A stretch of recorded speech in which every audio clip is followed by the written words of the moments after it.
All right. Hey, welcome everybody. It is 7:00. Welcome back, Mary Beth. Hey guys, we Sci-Fi are live now. We are live now. We're everywhere now. We're Yes, everywhere you want to be. I'm working with this new format, so We're there. We're there. I see us on Twitter. Yeah, I see us on Facebook.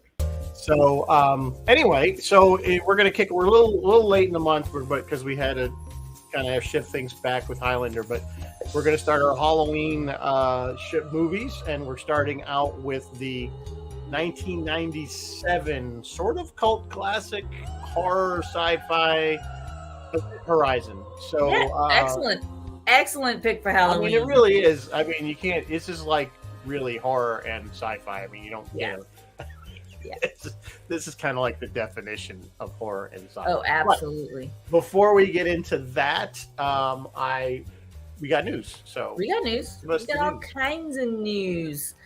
First of all, on a personal note, shout out to my baby bro Mike and his wife Rachel. They welcomed about an hour ago their new son into the world. Welcome, baby boy. I don't know your name yet. Congratulations, Auntie. But congratulations to them. In the news tonight, well, hey guys, shout out to the TV show Andor for using a Polaroid SX70 sonar as a prop. I caught that. You forgot about those, didn't you? No, we didn't. We knew what that was. I caught that. I said as soon as he pulled that out, I'm like, that's Polaroid camera. I get a kick out of that because my dad worked for Polaroid. So every time we see Polaroid anything, we're like, Polaroid. All right, to capitalize on Rick and Morty's weekly Multiverse Madness, publisher Insight Editions has released a book of recipes. This book includes beverages, entrees, snacks, appetizers, side dishes, and desserts, all with a science fiction theme. The cookbook was written by August Craig and James Asmus, and yes, it does include pickle brine so that you guys can all pickle yourselves. Amazon Prime is pushing a new sci-fi show. Like when you turn, those of you who have like a Fire Stick or the Amazon box, when you turn on your TV, the first thing you see is this thing. The new show is Peripheral. They dropped a trailer. Oh, yeah, I did. New York City Comic-Con. I saw that. Yeah, it's set to premiere August 21st.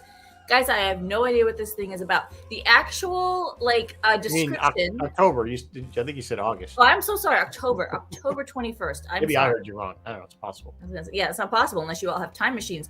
The actual description is like, Chloe Grace Moretz plays Flynn Fisher, and she's a woman trying to hold together the pieces of her broken family in a forgotten corner of tomorrow's America.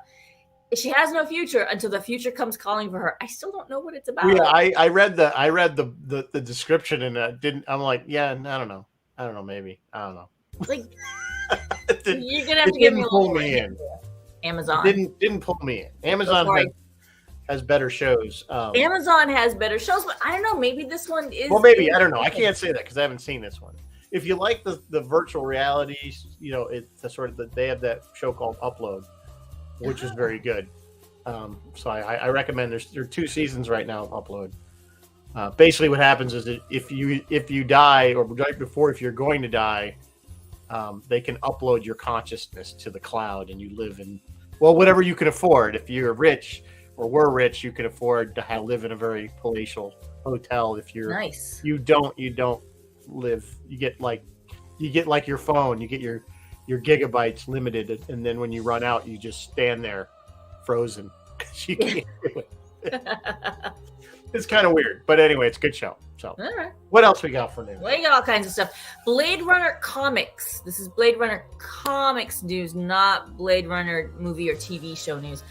Fans of the London-based Titan Comics, they did Blade Runner 2019. Well, they are excited to be doing more Blade Runner. They're going to do Blade Runner 2039. So I guess it sounds like they have Blade Runner 2019, Blade Runner 2029, and now they'll have Blade Runner 2039. I am not familiar with any of the Blade Runner comics, but if they're as cool as the actual Blade Runner, they must be really neat. New York City Comic-Con debuted the Picard Season 3 trailer, and I, for one, am thrilled. My beloved Daniel Davis, best known as Niles on The Nanny, returns as Moriarty. The new baddie this season is Vadic, Vadic. I know nothing about this character except that she's played by Amanda Plummer. That's why I said they needed Samuel Jackson to tell chill, honey bunny. Go back to Pulp Fiction.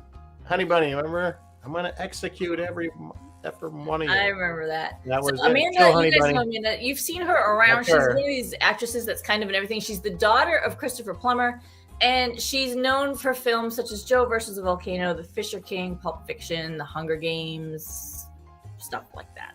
Yep. So, yeah, and of course they're bringing Laura back, and they're bringing Laura back because they brought everyone out. He's like, I guess they had to have a way to have Brent Spiner. Exactly. I'm like, okay, Brent Spiner. He's like, okay, guys, I think I'm done with Data. I think we need to end Data. But I'll come back and play Laura. I'll come back as Laura, but he's aged. Laura aged. If you looked at so that they didn't have to do the horrible. Yeah, they didn't have to do the weird. So we'll see. It's supposed to be very good. From what people are saying that have seen parts of it or all of it. We did see a glimpse of the, I believe, the Enterprise F. Yep. Yeah. So everyone's back. Looks a lot like the E, in my opinion. Yeah. So I didn't see a lot of difference there. But anyway, we're looking forward to it. That is airing. People were squeeing left and right. This is going to be February 16. When does this come out? February something. Yeah, that sounds right. That's us, right? Thursday. That sounds about right. Avenue 5. If those of you who are fans of the super dry comedy, Avenue 5, it's back. It streams Mondays. It just started streaming this Monday, and I've checked out season 2 premiere episode. Still funny. This is a very, very dry, starring Hugh Laurie. I guess I'll have to give this another try. I watched the first. Give it another shot. It is funny. It's very. I just kind of was like, I don't know. You either get it or you don't, but it's very, very funny. Yeah, I mean, that's stranded in space and all the crew. Yeah, in my defense, I didn't like The Office at first, but then when I came back and watched it, basically after it was done, and rewatched it on Netflix, I liked it. So if you can shotgun it, it's okay. Yeah. So, something to watch. Warner Brothers has moved up the release date of Dune Part 2. The Timothée Chalamet and Zendaya flick is going to come out a couple weeks early. They moved it from November 17 to November 3, which is taking the spot, supposedly taking the spot of Marvel's Blade, which has been postponed almost a year to September of 2024. So everything has been shifted around, but we'll check out Dune. I liked the first part. I liked it. I thought it was great. I don't know why they didn't do it all in one go, but because why did they stretch The Hobbit out to 3 movies? Why did they stretch the Hobbit? Yeah, good point. Moving on in the news, Sydney Sweeney, best known for Handmaid's Tale and Euphoria, has been tapped to star in and executive produce a Barbarella reboot. Do we need a Barbarella reboot? Did we need a Barbarella? Well, we might have needed a Barbarella. First one was. We're okay with Barbarella, right? Roy's tie-dye sci-fi. Have you done Barbarella? Don't get me wrong. Jane Fonda at that age, we're not complaining, but the rest of the movie was really not good. My opinion. So this project is supposedly in the early stages of development without a writer or a director yet. So we'll see where it goes. Is that going straight to Pornhub or? No. Why would you say that? No. Because the whole original movie had some serious undertones. I just imagine if you accelerate that 50 years into our current environment, maybe it'll become like a more. It's going to have an NC-17 rating. Yeah, maybe. Nah, they'll do something cool with it. They'll make it. We'll see. Cool. They could do something interesting with it. Yeah, they might. Showtime. 2 more pieces of news. Showtime has canceled The Man Who Fell to Earth. There'll be no second season. Now, those of you who have been watching, I haven't seen it, but those who've been watching may have noticed that getting on toward the ending episodes there, the script was starting to pivot toward like maybe there would be a second season, but it was never meant to be a multi-season project. Showrunner Alex Kurtzman said it was always meant to be a limited run, and the series had told a self-contained story that did not require further installments. That's a quote from him. So, no more Man to Fell Earth. This thing was critically acclaimed. I've never seen it. If you've watched it out there, can you write in the comments? That was a remake too, though, isn't it? That was a remake. Was it a remake? I think it was. Sure. Somebody can correct me wrong that's watching, but I want to say that sounds familiar from like the 90s or something. Yeah, maybe. Or even older. I don't know. That's good. Anyway, I couldn't. And then finally tonight in non-sci-fi news, the news Rizzo hates, we've lost Angela Lansbury at age 96. She did not do a lot of sci-fi per se, but she did do a ton of children's fantasy. Why do you say I hate? Because last week I did non-sci-fi news and you were like, just said, that's not sci-fi. I just didn't, That's not sci-fi. Hate is a strong word. Rizzo prefers it to be sci-fi news. Well, that is a sci-fi show. But Angela counts. I mean, she did Beauty and the Beast, Bedknobs and Broomsticks. She was in Nanny McPhee. She was in a whole bunch of them. And that's all fantasy. In other news, pork belly futures are down. I mean, and you were saying before we started. Yes, I did have one thing. Pennyworth season 3. I was so excited to see that it got a season 3. It's now on HBO Max. It used to be on Epix. I like this show. I know a lot of people probably will rail against it because it is not fitting the Batman lore, but it is basically, if you're not familiar with Pennyworth, is about Alfred Pennyworth. And it's his backstory as a young man. It takes place in Britain. It's an alternate universe. It's clearly, they're not trying to hide it. It's clearly an alternate universe, Britain. So we kind of see his backstory. We see a lot of the backstory of Bruce's parents. There's a difference, and it's just a quirky show. It's definitely on the sci-fi end of things. Yeah. It's very British. I like it. Give it a shot. Watch the first season or few and see if you like it. But I was very, very, very excited when I saw that they were doing a season 3 and it was on HBO Max, which means it might even get more traction if people really start to like it. Cool. So anyway, I enjoy it. So give it a shot. I need to check that out. There's so many things I need to check out. Bill Sotak is reminding us in the 70s with David Bowie. Yeah, Bowie did a track or an album. Man Who Fell. Maybe that's what I'm thinking of. Is that what we're thinking of, Bill? Let us know in the comments. Everyone says hi. Thank you for the congratulations. Hi, Kent Schmidt. Hi, John and Sue. Yeah, Sue. Angela was a true. She was one of the cool ones. And hi, Dr. Alexander. How are you doing tonight? So Rizzo, do we have a beverage that we do have a beverage? We do. And it's called the Event Horizon, and I think this one might be pretty good, especially during Halloween. You know, it's kind of sweet. You have a scoop of mint chocolate ice cream or raspberry ice cream if you choose, peppermint schnapps, vodka, and some milk. I mean, sounds pretty good. Wait, do you put it in the blender? Didn't say. I would think you just mix it up. Scoop, I guess maybe. Yeah. Just mix up the thing and drop the ice cream in. Well, hey, a little vodka in your. I would do it like a float. Little vodka in your frap. Hey, that's where it's at, man. That's basically what you got there. You got the peppermint schnapps too. Yeah. So. Well, yeah, that's true. So I don't know. It's pretty good. I think this would be good, especially with raspberry ice cream. I could see that. That'd be awesome in the summer. Like actually, the raspberry and the mint. Yeah, that would be awesome in the summer. So anyway, if somebody tries it, let us know. It's on the Facebook page. All right, so that brings us to Event Horizon. 1997 has a pretty good cast right out of the gate. Cast. We have Laurence Fishburne and Sam Neill right on top as our two biggest stars really in the film. Of course, now Jason Isaacs is also in it, but he was not as well known at this time. He was doing stuff. Certainly, he was an established actor. But, I think your big names at this time was Laurence Fishburne and Sam Neill. Of course, Laurence Fishburne goes on in a year or two to do The Matrix. Yes. So that's his, of course, one of his most well-known films. This film, I know it gets a lot of hate, and I don't know if it deserves it. I think it's very 90s. I know we always talk about the era, but I always kind of frame these things in the decade it was made, and it was very 90s. I think it did fit. And I was saying to Mary Beth before, I've always, as I'm watching this, I'm feeling that this was in the same universe as Hellraiser. I don't know why. Maybe it was I think it was just the feel of it, the look of it. I think little things that they did, maybe that were over the top with the Event Horizon ship itself. The ship itself, even if it wasn't an evil entity that was controlling it or living in it or whatever, or the ship had become alive, the ship was damn right creepy right from the drawing board.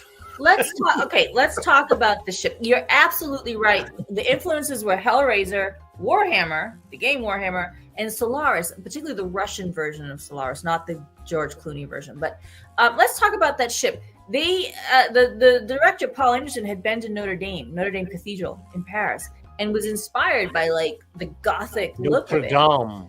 Yeah, Notre Dame. Oh, excuse me. Notre Dame. Notre Dame.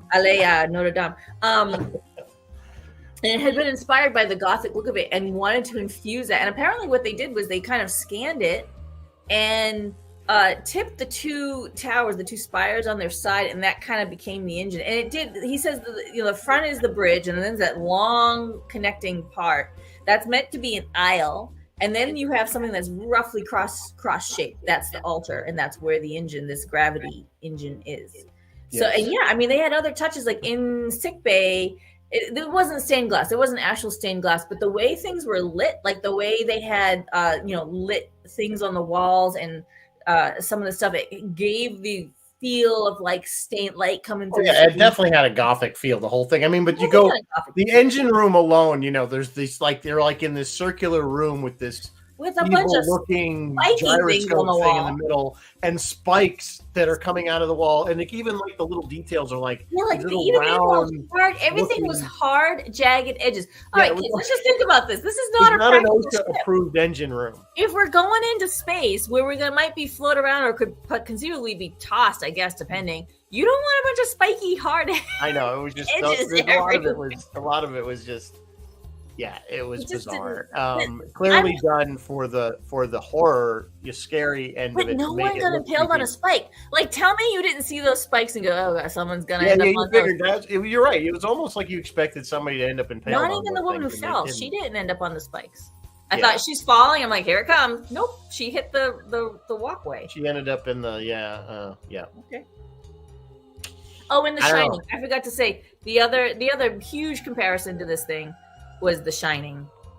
And there were a lot of direct influences, and I think the number one direct influence from the horror side of things that we see in this movie was The Shining had the elevator blood, and this movie had the blood that ran, like, it was in the lighting, and then it ended up filling up. Yeah, there was some interesting stuff. There was a lot of, there was, of course, the very graphic imagery of the people all cut up. 23 seconds. There's only 23 seconds of truly. He had to cut 30 minutes out of this thing, and we'll talk about that.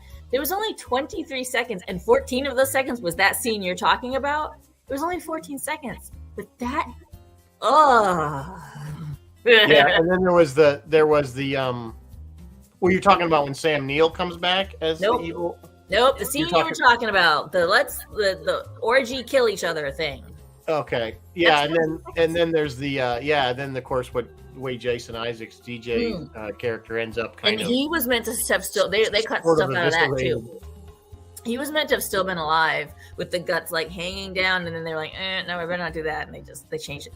This thing, like, what a pick for Halloween, because this thing truly has some of the most unforgettable horror imagery of any sci-fi movie that we've ever it's reviewed. Really not a bad movie as long as you just keep your suspension of disbelief going. You know what I'm saying?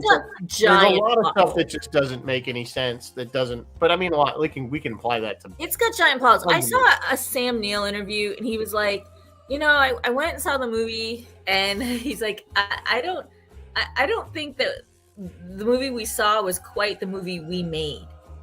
I think there was other stuff in there that may have explained. The other thing that they talk about is that Paul Anderson they wanted to move this thing up to compete with Titanic, which it did not compete. Titanic trounced it.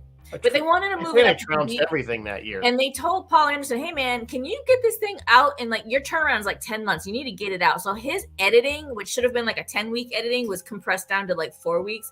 He said he said I did not have time for thoughtful, like, tell a story editing. I just was slashing stuff out, and I think story got lost. I think there's more explanation, because that's what's lacking in this movie is a lot of, like, they kind of rushed the explanation at the end, because they said, okay, we know that they built this I call it the improbability drive, which is from, right. Yeah. But it's basically it's like a wormhole type drive where you basically bend space and you. It's a wormhole, and he does explain how the drive is supposed to work pretty good. He does this explanation with this and this, and you go like this. How many times have we seen that in movies? Like, we've seen that a million times. The thing is that what's in that tiny little space that you travel through to get to the other another dimension space, and that's what they're saying. It's a dimension that's apparently pure evil. It's maybe hell, like maybe it went to hell, or what we consider hell. And evil was like, oh hey, there's a ship. Let's go for a ride. The ship. The question I think, which never really got answered, was the ship alive and became somehow by passing through this became sentient and evil, or was there an evil entity that somehow inhabited the ship and was causing all this chaos? We don't know. It's not clear. We also don't know what exactly happened to Laurence Fishburne and Sam Neill at the end. Sam Neill. We assume they blew up. The impression is that they blew up. Drive activates, of course, but Sam Neill's character, because he becomes possessed by the ship, I guess. His reaction when the ship breaks apart at the end, when they blow the hallway, the corridor, and the front goes like as a life pod, he kind of freaks out, like no, and they fall into the. But I believe that they're implying at the very, very end with Jolie Richardson, they're implying that maybe Little Evil still survived. Yeah, Bill Sotag, we need a director's cut. We unfortunately will not be able to get a director's cut because they supposedly stored the film from this in a salt mine or something, and it got completely corroded and is unusable. That's an odd place to store. Extraordinarily odd place. Extraordinarily, which is weird. It was the 90s, weren't they? Keeping. Yeah, you think even when I worked in television, we had all our library video vaults, as we called it, was not only was it environmentally controlled, humidity, temperature, it also had a very expensive fire suppressant system. Yeah, just that didn't use water or chemicals. It uses he used to use halon. They don't use that anymore because they found out that that's another environmental issue. But basically, would do everything it could to preserve the tapes, because that was all. Now everything's digital, so it just lives on a hard drive, and you can copy it as many times you want. But yeah, I don't. Anyway, I heard that. So director's cut might be nice to explain the stuff and put in maybe the extra 30 minutes. It's not a long movie. It's only an hour and a half. So that's almost if you added that half an hour, you're still only talking a 2-hour movie. So I don't know why they felt they needed to cut it down to 90 minutes. Oh, I can tell you why. I know exactly why. Right. Because when they ran, because it's Paramount, right? When they showed the studio, the first rough cut of the film, the studio execs were apparently like, we're the studio that makes Star Trek, right? Like they really thought, and they were not alone in this. How many of you out there in the audience went to the theater to see this thing because it was marketed as a straight sci-fi movie? They never marketed it as a horror movie. The studio was rather appalled. They were scared that it was going to somehow besmirch Star Trek's good name somehow. I don't know how. But the studio execs actually said to the director, hey man, we make Star Trek, right? Don't be doing this. So they cut a whole bunch out, and it was released. And I told my brother, my brother, the one that just had a baby an hour ago, I say, hey, he goes, what are you doing? I'm like, doing Event Horizon. He's like, I went to the theater to see that. I had no idea it was a horror movie, none whatsoever. Yeah, actually, now that you mention it, thinking back to that year, that era, I do remember seeing the trailers for it, and it not really that it was more sci-fi than it was than horror. Yeah. I mean, it kind of falls into the same genre as Alien. Absolutely. Original Alien. I think Alien to me, obviously on many levels, was a much better film, but just from the design aspect, because even though they still made the Nostromo creepy without making it creepy. Does that make sense? You know what I'm saying? Whereas this movie, everything looked gothic on the ship. It looked gothic. It looked, like you said, it kind of looked like a creepy church. You know what I'm saying? Yeah, With it the did. spikes and Yes. stuff like that. And so they Yes. went that, but like on the Nostromo, the ship itself looked functional. It was just kind of dark and the water dripping. Yeah, it was still But a the ship functional itself mining was not ship. designed, wasn't gothic and creepy. It just Yeah. became that way as a result of. Yeah, I mean the whole design of the So the that's Event why I Horizon, think it works better in Alien, because the ship it really makes sense. you wonder what Sam Neill was thinking and doing, because and the way the scene that bugged me was the scene where Laurence Fishburne is questioning him, like, where does it go when it jumps, when it does its little wormhole jump? Where does it go? I don't know. I don't know. He couldn't answer. Like, how is it? I don't know. He designed the damn thing. Like, you would think they'd already have more answers before they actually attempted to, take a ship out and go gallivant in the universe with it. Yeah, I mean, I think they didn't. Yeah, well, the thing is, it's like they built this ship, and they acted like they never tested the drive before. Exactly. Like you would have like done short hops with the drive to try to make sure it works. And suspend disbelief. Don't pick the plot apart too much. But again, that's what I'm saying. You can't pick the plot. That's the thing. When you're doing sci-fi, here's the thing. That was the first thing I thought. I'm like, well, they built this ship, but they would have tested it, and wouldn't the test vehicle come back evil? One would think the test vehicle should have come back evil.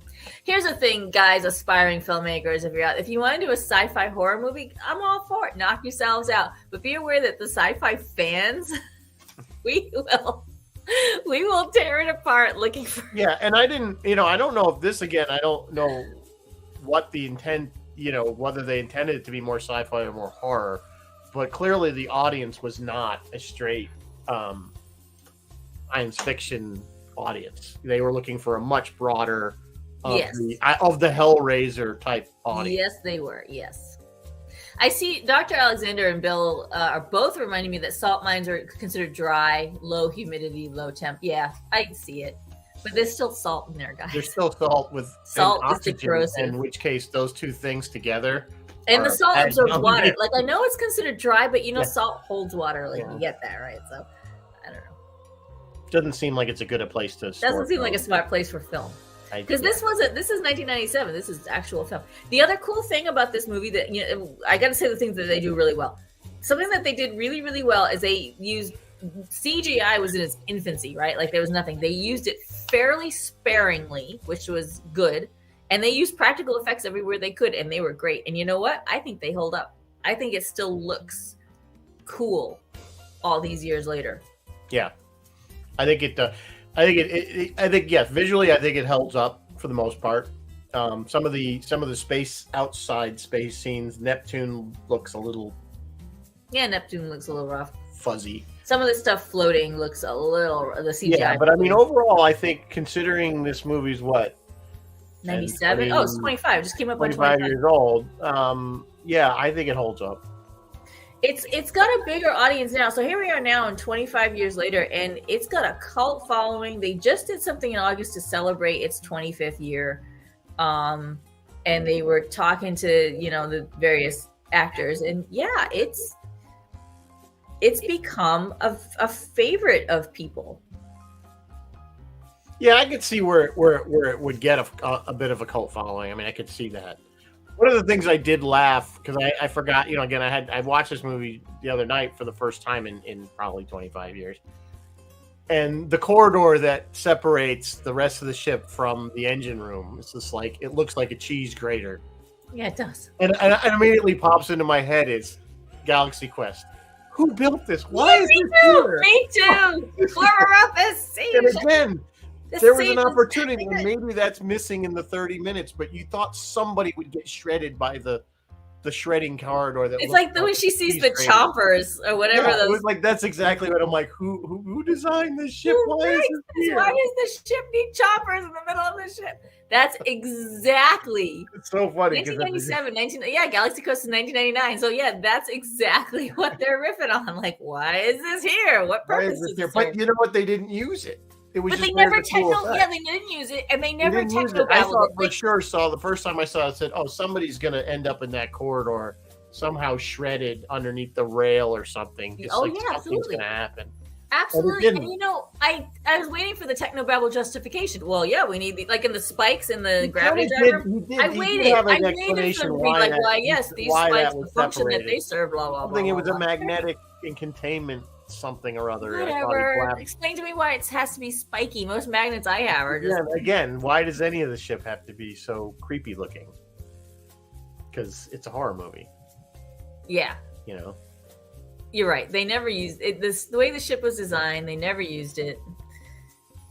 All right, I got some quotes because it was the 25th anniversary. I do have some quotes from some of the cast. Oh, well, I have Paul Anderson talking about. He wanted to he'd been to Notre Dame and he said, let's make a Gothic haunted house. And so the towers of Notre Dame became the engine thruster pods. And I talked about that. Simon Lamont, who is the art director. So this whole production, it sounds like it just was kind of rough right from the get-go. They were rushed. Things weren't going quite to plan. Simon is saying we were getting smoke. We were doing a scene with smoke. And he goes to health and safety. So those of you guys know on set, there's usually a health and safety officer to make sure we're doing everything safely. He says to the safety officer, we need masks. And they said the mask won't help. We really need respirators. And the art director's like, okay, well, why are we not getting respirators? They said it's too expensive. So they just kind of had to suck it up with the smoke. You wouldn't get away with that now, but back then. No, and I'm kind of surprised even then because the unions were still pretty strong then that they would have allowed. Yeah, the union. Yeah. Here's a quote from Paul. All the it still took is a call to OSHA. Yeah, exactly. Paul Anderson. This was overseas. I think they filmed part of this in London. I'm wondering if things were different over there. Paul Anderson. I noticed Laurence Fishburne. Usually they're stricter in maybe they're stricter. Paul Anderson is saying, I noticed that Laurence Fishburne would make very detailed notes on his script. Every scene, he'd have something written. He'd have some thoughts about it. Apart from some scenes where he had nothing written but NAR. And he asked him one time, what is NAR? What's NAR? It means, and Laurence told him it means no acting required. Just be scared. Scene is run from fire. He just had to run from fire. Stuff like that. Kathleen Quinlan. So she's talking about after the opening, and it didn't do as well, and it didn't do as well against Titanic. She said, I felt very disappointed for them. I happened to be over at a friend's house, and James Cameron was there. I said, why do you think it didn't work, Jim? And he said, because people want a manifestation. They want it to be a creature or a something. And she said, no, I think it was much more interesting that the film was like tapping into our subconscious fears, and we didn't know what it was. And, he goes, yeah, but it's film. Do you think he was right? Did this film need a manifested protagonist, or was Sam Neill and the question of like, is it the ship possessed or what is it? Is that enough? Yeah, I don't know why they necessarily took Sam Neill's character and turned him on the crew. I don't know if that was really necessary. It probably would have been better if the ship was just doing it on its own. But I guess he was obsessed with the ship, because clearly, remember, even when he was on the space station, on Earth, he was kind of. And by the way, that took up like a third of the budget. Yeah, I read that too. That one shot of the space station took a third of the budget. Took up like a third of the special effects budget. And it's only on screen for like. I know it's not even that interesting, really. Why did we need it? We didn't need it. We just know he's not on the ship yet. Like, yeah, it could have been done much quicker. A quick shot, and it would have been done. But I don't know. Well, they're still defending the salt. They're still defending the salt mine. I know. Let the salt mine go, guys. Okay. I'm sorry I dissed the salt mine. Okay, yeah, I will store everything going forward in salt mines. Awesome. Yeah. Did it crack you up? Did you notice that they kept calling Justin Baby Bear? Yeah. That cracked me up. And then he ended up referencing Kathleen Quinlan, I think's character. That or whoever the first officer was, Mama Bear. He said something about Mama Bear. Yeah, he was calling her Mama Bear when he was in the airlock. That just cracks me up because nowadays we watch Lower Decks and Shax, of course, calls Rutherford Baby Bear. The whole time they were calling him Baby Bear, that's like all I could think of was like Shax. Bill's saving the salt for his fries. There you go. That's what we all need. There you go. So here we are, 25 years later. This thing still has a lot of influence on pop culture. It's referenced all the time, specifically the sign where the line where we're going. We don't need whatever. You hear that in Back to the Future. We don't need roads.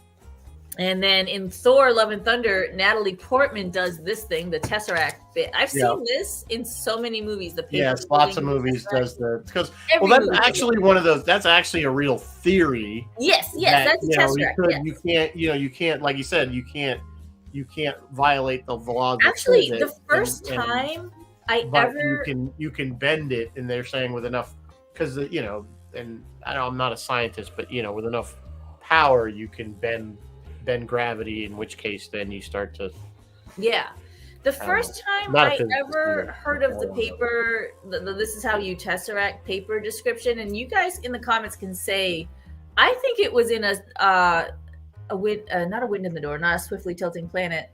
What's the very first Madeleine L'Engle book? Got me. A Wrinkle in Time. I think it was in A Wrinkle in Time. Those of you watching, right where you first heard it or saw it, this wasn't the first movie that that theory has been referenced. It's been referenced in A Wrinkle in Time. Been around. Yeah.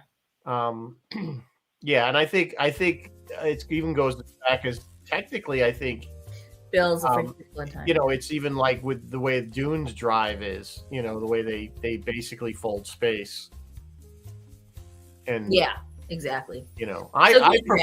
I prefer the Hitchhiker's Guide, The Heart of Gold, where the improbability drive, where you pass through every single point in the universe, every possibility, and settle on one. Pot of geranium. Yeah, that's an awesome one.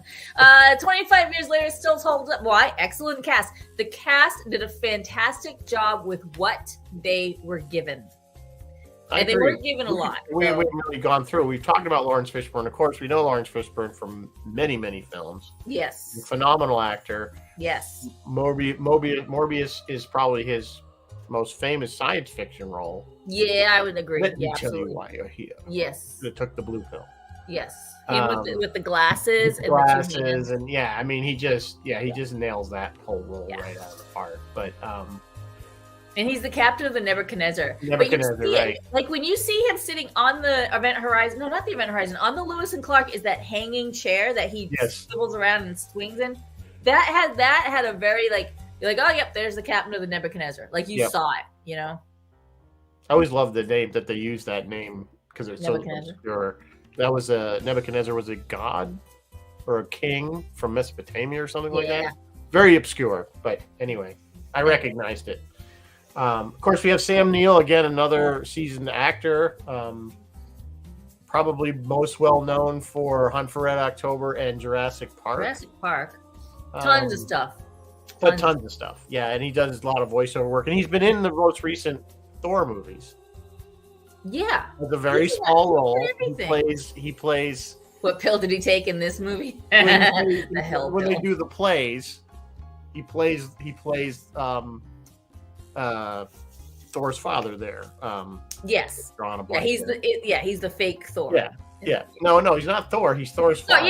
Odin. My bad. Odin. Thank you. He's Odin. So it's like because also Matt Damon's in there playing. Loki. I think Matt Damon plays Thor. And Matt Hemsworth or another Hemsworth. I don't remember, but they do like their plays. And even in the last movie, if you haven't seen Love and Thunder, one of the funny things is everything, all hell is breaking loose in New Asgard, which is on Earth. They're going to Thor. Do you think should we do a play? Like that's what they're like. Everybody's running around trying. I loved Thor. I loved bedding it. And food and water for all. I would love to do that movie. Should we do a play?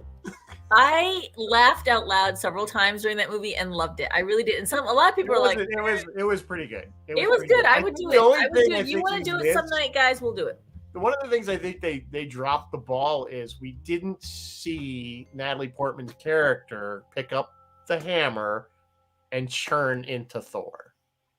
They kind of They breezed over it. I'm like, that's what we kind of wanted to see. That's kind of what we needed to see. Pick up that thing and the lightning and then that transformation. So anyway, we're maybe we'll do that movie at some point. We digress. Let's get back to the cast. So Sam Neill, we got Kathleen Quinlan. Yep, and then we know her. You might recognize her from a movie also from the '90s, Apollo 13. Yes, Probably she's been in a million things. She plays a lot of She's wives. been in a million things. She's a very good actress. Didn't really care for her character here. I mean, I get the whole kid thing, and she was like very obsessed, and the ship was using that against her with her child. But that's always the thing I try to think. I'm like, this is bullshit. That kid is not on that ship. They do that every single movie that has this anyway. Every single movie that has this trope.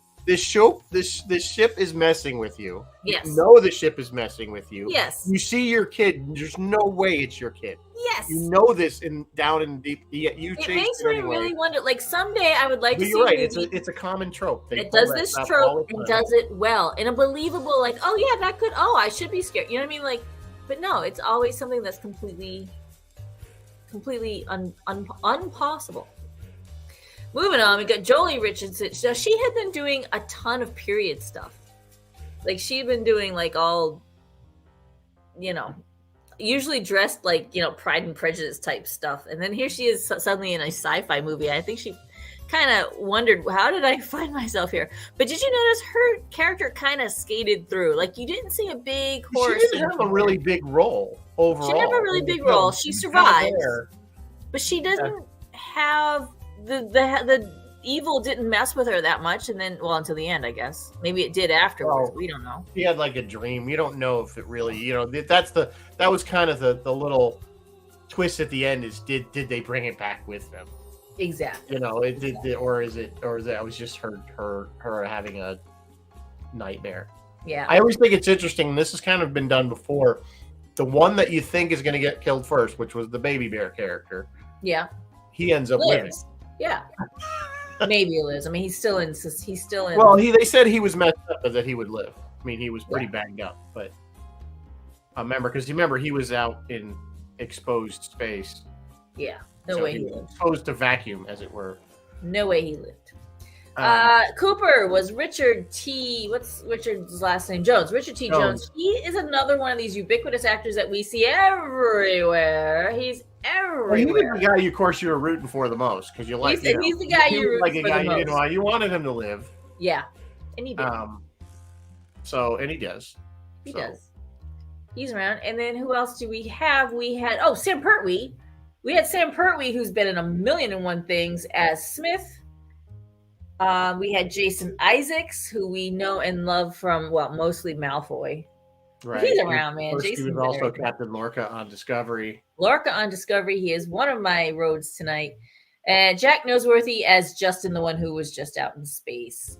And everyone else, or no one else really notable that I remember. Since we're on the cast, let's talk about, we'll do all roads. Of course, our one road is Captain Lorca from the disco. Sam Neill. So I say this every time we're doing a Sam Neill movie, which we've done several of them now. He was in a photo in Voyager, and he always is listed as having been in Voyager, and it throws me every time.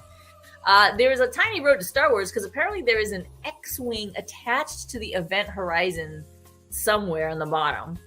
I did not spy it in the movie. I wasn't looking for it. So I wasn't looking for it either.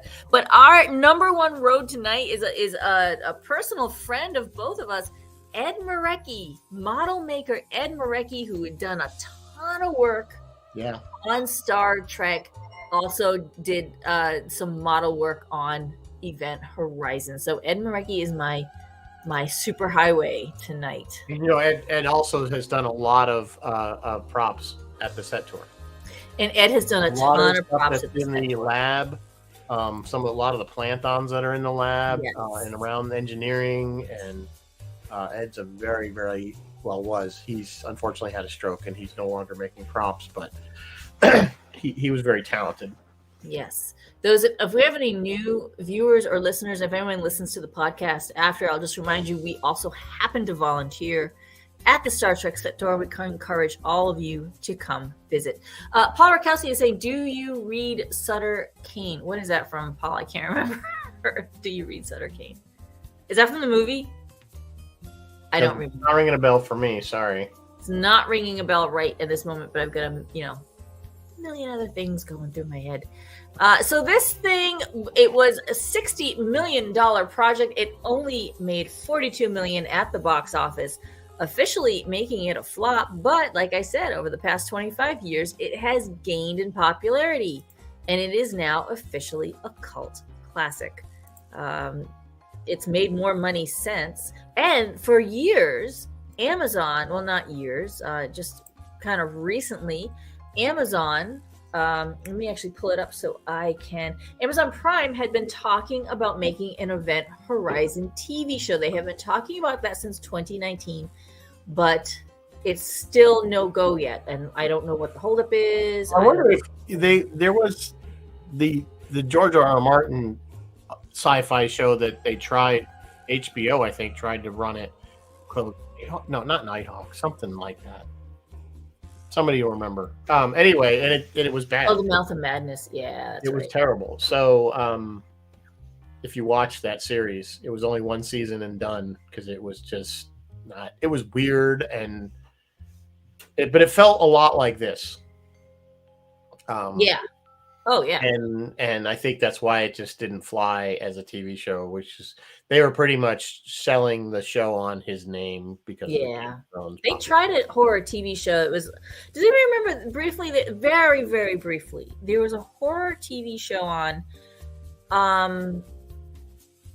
It was maybe only one season. Maybe it didn't even make an entire season. And they were on a boat down in the Amazon in the jungle, like cruising the river, and the river would change, like it would divert and rearrange itself. Does anybody remember that show?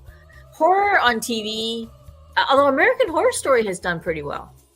So I don't know. I mean, but horror on TV generally doesn't fly. So I don't know. Well, American Horror Story has been popular. Was that on AMC? That's done. Yeah, American Horror Story has been popular. You got to do it just right.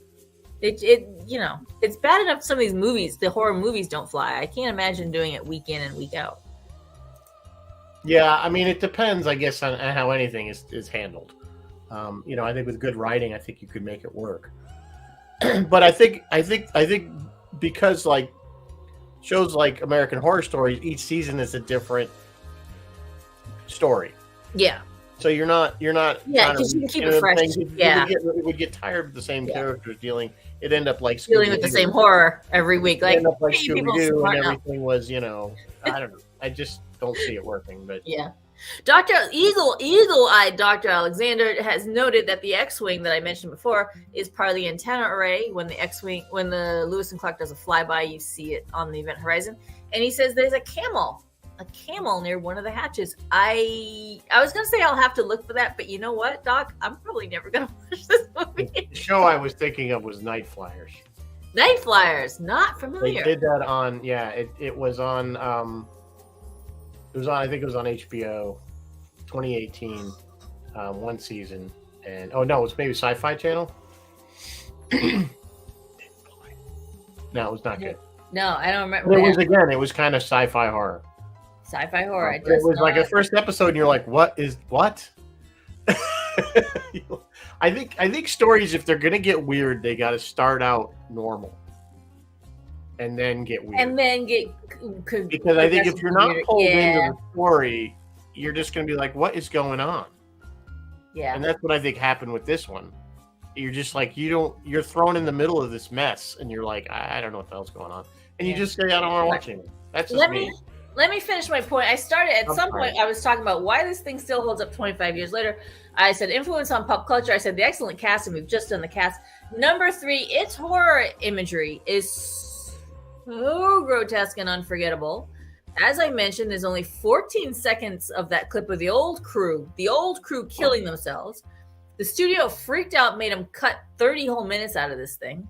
And I did mention that it was a test audiences too. With the test audience kind of freaked out about it. They're like, what the hell am I watching? Yeah, and Paul Anderson thinks that was about probably by today's standards, if you see today's horror movies, it wouldn't be, it would be tame. Maybe it's probably would be like for cable.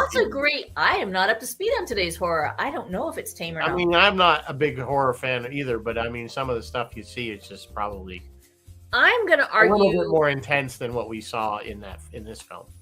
I'm gonna argue that the 90-minute or 90-minute runtime is a strong point for it because you're in and out fast. Yeah, it's not a long commitment. Yeah, it's not a long commitment, but it ramps up the evil, and you have to get to the thrills and chills. Like, you can't spend time developing characters. You just get to bing, bada bing, bada bing, and then here's our conclusion, and we're out. And I think that actually works because this thing is a little ambiguous, and I think that actually works to its favor because it leaves things ambiguous and you don't know, and that's actually gonna work in this movie's favor. Other reasons why it still holds up 25 years later. It was as released accused as being derivative, meaning it copies everything else. But and I mentioned already the example from The Shining.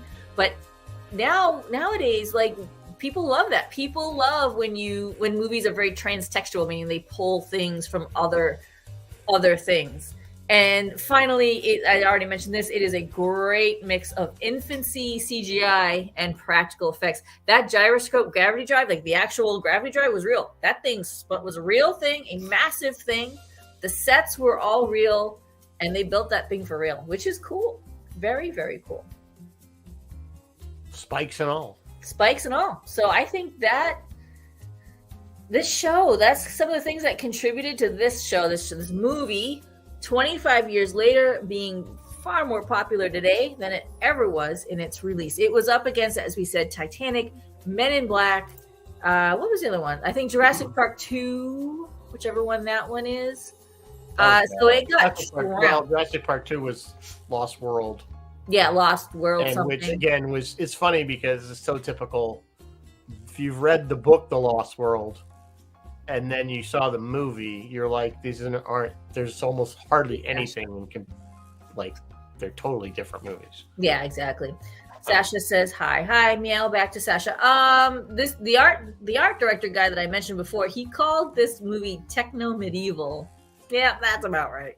Yeah, I mean, even the fact that the thing isn't orbiting Neptune, it's like down in the atmosphere of Neptune. Why it was still able to orbit, because it was like, it came out of the clouds. That was all that reveal. Remember, they were like, they could tell that the radar or whatever was telling it they were very close to it. They couldn't see it till the very last second. Remember, and then it kind of breaks through the clouds, and it's this sort of evil looking thing right out of the gate. So I mean, they got the feel, a horror feel right out of, right from the get-go. As soon as they get to Neptune, the thing is, you're like, this is going to end badly. You just know right from the get. This is not going to go well for anybody. The poor molecule got blown up.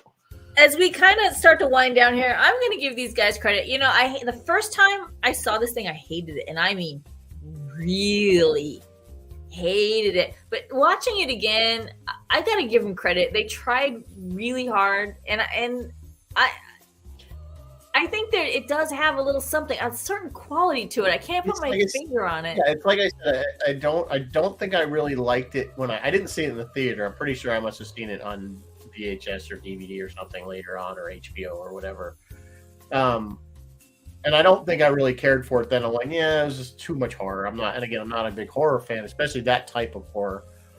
But then I watched it again just the other day, and I'm like, this wasn't as bad as I remember it being. It was same. As long as you don't, like you said, start nitpicking all the little things that this is my plot hole. Not done. Yeah, it's gonna be plot holes, but just appreciate it for the visual. It's like, I don't know what I was watching, but I was watching something on the movie Legend, the one with Tom Cruise and Tim Curry as the Legend. It's visual. It's a feast for the eyes. It's a visual thing. Just look at it and enjoy. Don't worry about if they're telling a story or not. And it's a little graphic. I mean, it is a little graphic. Graphic, but I couldn't tell. And I don't know if that was just my sensibilities are not really. I actually couldn't tell. Like they said, they hired, because there were scenes of nudity. That 14-second grotesque clip that I talk about. They actually hired porn actors to perform because there was nudity and stuff. And they were pantomiming sexual acts. And I'm looking on my very old dark TV going, I can't tell what they're doing. Like, No, I don't know what's going on. They cut a lot of it out, though. So Yeah, and they cut a lot of it out. You only saw brief flashes. You see, like, you can kind of tell. Like, one guy puts his hand down on the guy's throat, but I mean, yeah, it all happens very fast. It all happens very fast. Like all those jump cuts, all mashed together, and yeah. Bill's saying he found it disturbing more than anything. Yeah, I mean, that's kind of the point, isn't it? And that's kind of the point for a ship. Because here's where I'm gonna actually give them credit. I actually think the idea of a ship going to another dimension and coming back, and the entire ship itself either becoming sentient or being possessed, that's kind of novel. Have we had any ships becoming sentient? I feel like we've had ships that are... We've had sentient ships. Ships that are aware. And they were already... I don't remember them becoming sentient, although the Discovery on Disco, that's becoming sentient pretty quick. Right. Well, one could argue that 2001: A Space Odyssey, although that thing became sentient. That's actually although Hal was considered an AI, basically became evil because he went crazy. Because of conflicting orders and what his programming. But so that's kind of along that theme. The ship was trying to kill. Doc is saying the front of the ship looks like a robotic skull with pursed mouth and extended jaw. I need to go back. The front of the ship reminded me of TNG. It reminded me of TNG Romulan ship. Yeah, it is a little Romulan. Reminded me of the TNG, the front of a TNG Romulan ship. The rounded of it, and like the rounded bubble, not bubble, but like just the shape. Round terrace. Almost like it's like a, I don't know, Yeah. This ship design was okay. Give them credit. They tried something new. They tried an original idea, which you don't see that much in Hollywood. It didn't quite work out, but I'm gonna give them that. And it might have been better, like I said, if it didn't have such heavy competition at the time. It might have done better. And if they had actually advertised it as a horror movie, like I said, people went to the theater to see this thing having no idea it was a horror movie. Well, it was kind of like, that the similar thing happened. What was with Prometheus? Oh, yeah. We kind of went in thinking it was, of course, Alien. We knew Alien. It was a prequel to Alien. But it was way more horror than it was science fiction. You know what I'm saying? It was, if you watch it, that was another just not a good movie.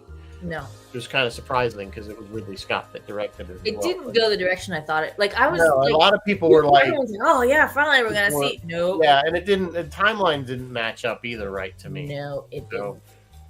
Anywho, it is 8 o'clock, so I think we've probably beaten Event Horizon to death. What does Roy have coming up? Phil has a quiet week. He had nothing to promote. Roy's Tie-Dye Sci-Fi, Friday nights on Facebook, guys. Roy's Tie-Dye Sci-Fi. This week, they are also doing an awesome Halloween movie. They are doing 1976's The Omen. Oh, yeah. Of course, the main character is the Antichrist and Devil Spawn himself, Damien Thorne. Ruining the name Damien forever for us. Fun fact. In 1981, Omen 3. Damien Thorne is played by Sam Neill. Yeah, we talked. That was earlier in the comments. Yeah, that was in the comments. All right. Yeah. Oh my God! I remember running around going, Damien, Devil's Child, 666. Yeah, I think I saw the first Omen. I think I might have. I don't remember. Again, I don't normally go in for horror films. Oh no, I've never Gregory Omen, Exorcist, all of those. Well, The Exorcist I saw once, and I will never watch that film again. Poltergeist there. Never. Poltergeist is different. Poltergeist is horror, but it's not super scary. The end when the pool. Oh. So yeah, it's just kind of weird, but it's not super. I don't know if I found it super scary, but anyway. So what do we got next week? You're saying Phil. Phil has a quiet week. He had nothing to promote this week. He's still out there. He's still on WUSB Stony Brook, but he had nothing that he wanted to. Nothing worth mentioning. Next week we're going to do The Meg, which is a basically modern Jaws kind of on steroids. It's a megalodon, which is I think it's a giant shark, prehistoric shark that terrorizes a undersea base, but. It's a very it kind of, when you look at it on its surface, you're like, oh, this has been done. It's just another rehash, another shark movie. But I think this one's been done well. We're talking about it next week. I think this is fun. It's a fun movie. So if you haven't seen it, go ahead and watch it. It doesn't take itself too seriously. So its I think that's tongue what makes it work. firmly planted in its cheek. Yeah, I think that's what makes it work. They is that know they they're realize making a silly movie, but they're I gonna mean, roll. it's still a scary, not scary, but it's still a shark movie. People It's a die shark and everything. movie, But, No, but it's still a good pick for Halloween. It's still pretty scary, Yeah. and it's not Jaws scary. It's not Jaws scary. Well, Jaws isn't by today's standards isn't scary at all. yeah, that's true. I mean- true. And we're gonna wrap up Halloween week with The Mummy, the first of the Brendan Fraser mummies, which I'm Right. excited for. I He thought wrote that was 1999, I believe it is. was that 99? Yeah. I can't wait. That was a fun one. Yeah, that was a great movie, and there was a lot of good CGI effects in A it. lot of good A lot of CGI. CGI. We saw a lot of stuff. And I think it's partly what made the movie so good. And then we're going to be a crossover, I think, on the 29th, isn't it? Whatever that Friday is. What 28 or 29? Yes, 28th, I think. we will be on We're gonna Roy. be on Roy's I show am so crossover. pumped. I don't know. Has he decided what we were going to do? I thought we were doing the Munsters. Is that what he decided? I don't know if I I'd heard. rather do the Adams Family. Hey, Roy, Maybe it was the Addams Family. I we'll want do to the see Munsters. either one. I will be in I costume. can go either way. Year. I can go either. Both great shows for their time. Both great shows. So I can go. So it's tune in for that. October Munsters 28th. was satire of shows like Leave It to Beaver, which cracks me up that even Yeah, it was supposed to be the family show, but it was it's like the it family was show. a joke. Same thing with the Addams Family. It was supposed to be Yeah. the family, The but family. they were bizarre. I actually think I like the Addams Family better than the Munsters, but they both are pretty. They're both good. So we're So gonna- lots of Halloween fun coming up, guys. Yeah. And So until yeah. next week, Yeah, so in the meantime, I hope everybody's staying safe. You're getting your flu shots and your I boosters and all that stuff. not tomorrow, Friday. I go Friday for my COVID. Yeah, I got my flu new shot COVID. Monday, and then next week I go get my My third booster, I think, for COVID. my third booster, my fifth Yeah. shot. Joy. Fun times we live in. But anyway, so that wraps it up, guys. We will see you next week. We hope you like the new format. Like I said, we're across the board. You can get on any format or platform, Yep. YouTube. Now you're not Facebook, locked Twitter. into Facebook You're not anymore. locked into Facebook. We see the chat from all those platforms, so We you do. don't have to worry about that. You're missing out if you're commenting on one of the other platforms. All right. Mary Beth, thanks again, and we'll see you next week with the Meg. As always, live long and prosper, everyone. Good night.